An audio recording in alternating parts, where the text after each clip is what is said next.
심, 강설. 부처님께서는 내심의 깨달음인 정법 안장을 세 곳에서 마하가섭에게 전하셨습니다. 그러나 이 정법 안장은 표현을 초월한 것이어서 물건을 전하듯 문서를 건네주듯이 준 것이 아닙니다. 언어 문자 밖에 이심전심으로 서로 개합하여 인정해 주신 것입니다. 8만 대중이 명취산에 모인 가운데 하늘의 제석천이 부처님께 연 꽃을 올리자 부처님께서 그 꽃을 받아서 대중에게 들어 보이셨습니다.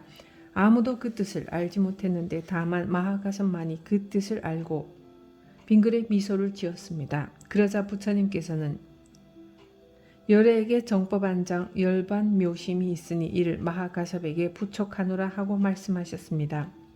눈을 마주쳐서 탁 알아버리면 구구한 말과 설명이 필요 없이 찰나 사이에 전광석화같이 알아듣는 것입니다. 다자탑 앞에서 부처님이 법을 설하실 때의 일입니다. 가섭이 오자 말없이 자리에 반을 내주시니 가섭도 아무 말 없이 그 자리에 앉았습니다. 혹 여러분은 타심통으로 마음을 읽어서 아는 것이 아닌가 하고 생각할 수도 있으나 미리 환히 내다보고 아는 것이 아니고 맞아들이는 그 순간 찰나에 해결이 되는 것입니다. 알려면 바로 알아야지 저것이 뭐 하는 것일까 하고 생각하면 그 순간 이미 10만 8천리나 멀어져 버립니다. 싸움을 할 때 서로 우통을 벗어놓고 단번에 한 대 갈겨야지 말을 거니며 싸우는 것과는 거리가 먼 것과 같습니다. 이렇게 바로 그 자리에서 곧바로 해치워 아는 것을 취모리검이라고 합니다. 솜털을 날카로운 칼날에 대고 입으로 불면 솜털이 끊어집니다. 일체 모든 경계에 닥쳐서 즉시 척척 해결이 된다는 것이에요. 타심통으로 미리 훤히 아는 것은 외도입니다.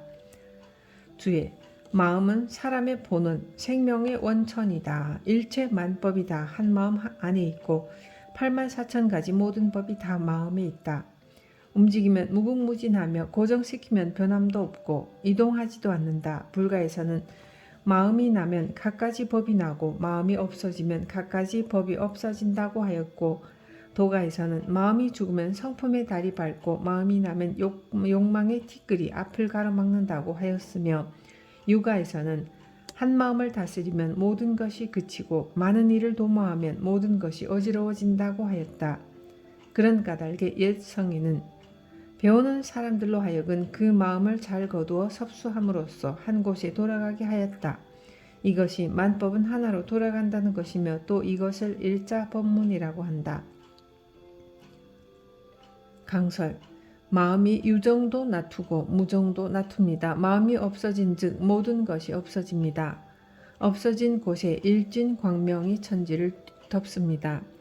도교와 유교에서 한 말과 부처님께서 하신 말씀이 균등하게 소개되어 있지만 그러나 근본적으로는 엄청난 차이가 있다는 것을 알아야 합니다.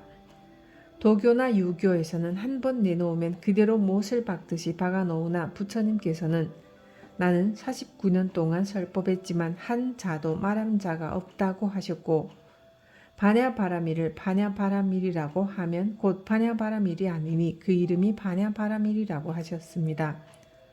도교와 요가에서는 그런 말이 없어요. 이런 면에서 현격히 다르다고 할 수 있습니다. 주해, 이 마음이 부처요. 이 마음이 부처를 만드는 것임을 사람들이 믿지 않기 때문에 여러 가지 방편으로 세상 사람들에게 가르쳐 보여 자기의 본성을 바라보게 했건만 어찌하여 보지 못하는가. 옛사람이 마음 심자 세 점은 별 모양과 같고 옆으로 뻗은 갈고리는 달이 기울어진 것과 같다고 하였으니 털을 덮어 쓰고 윤회하는 것도 여기에서 시작되며 부처가 되는 것 또한 마음을 의지해서라고 한 것이 바로 이것이다. 하늘에 오르거나 땅에 들어가면 다 자기의 마음의 소행이지 다른 곳에서 얻어진 것이 아니다.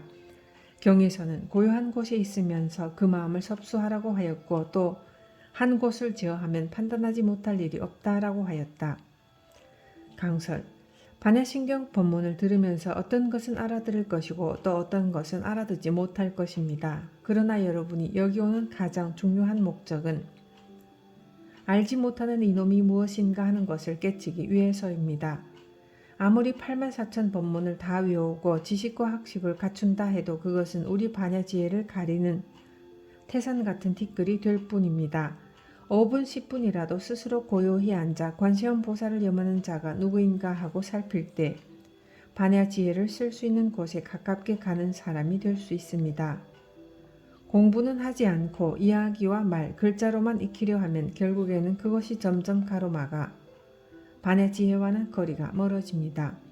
그러면 이제 반야심경 법문을 그만 들어야겠다, 들을 필요도 없는데 스님은 왜 자꾸 말씀하시나 하는 분도 있을 것입니다.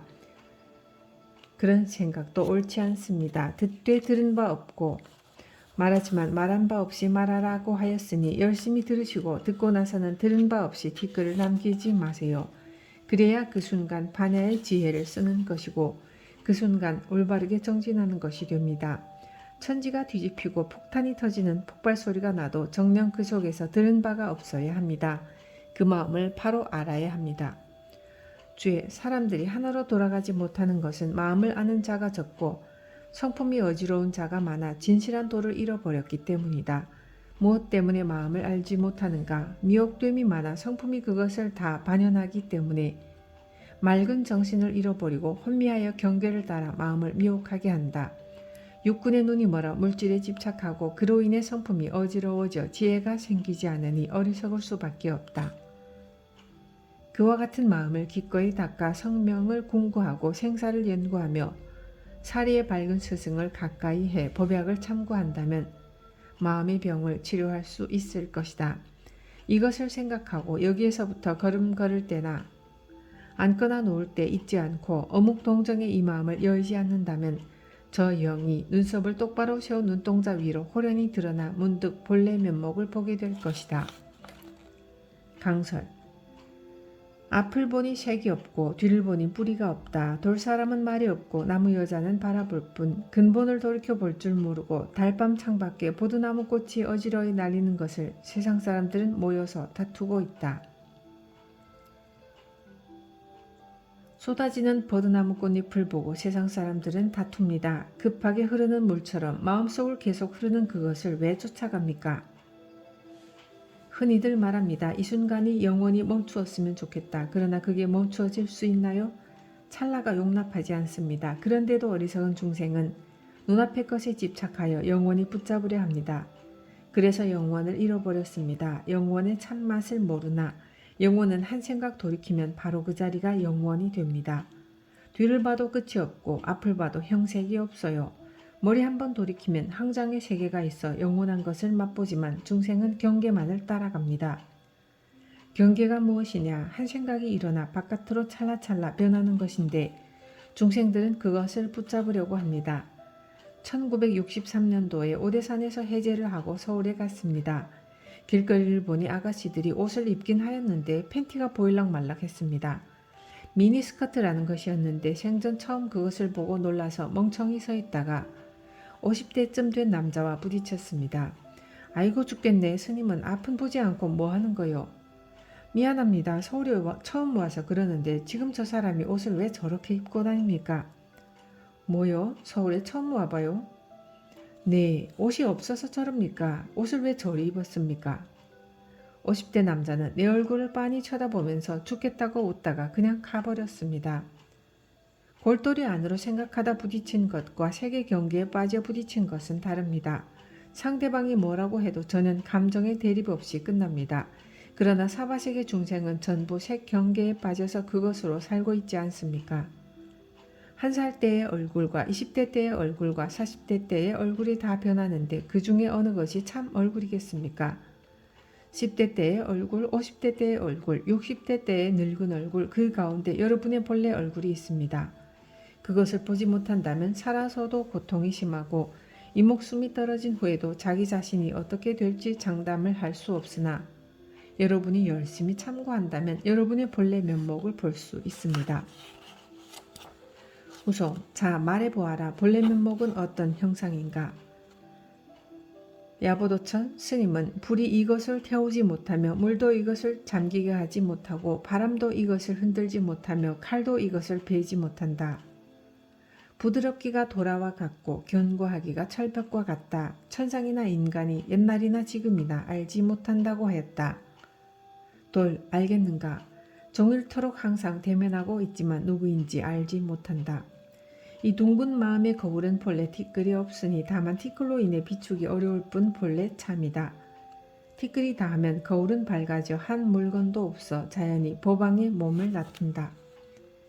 강설, 그대의 모든 처소에서 한 걸음도 떨어지지 않았으니 어떤 것이 부처란 말인가? 다만 내가 듣고 말하는 그것이다. 이 도리를 깨달으면 열반 묘심, 정법 안장, 마음자리를 바로하는 사람이 되는 것이다.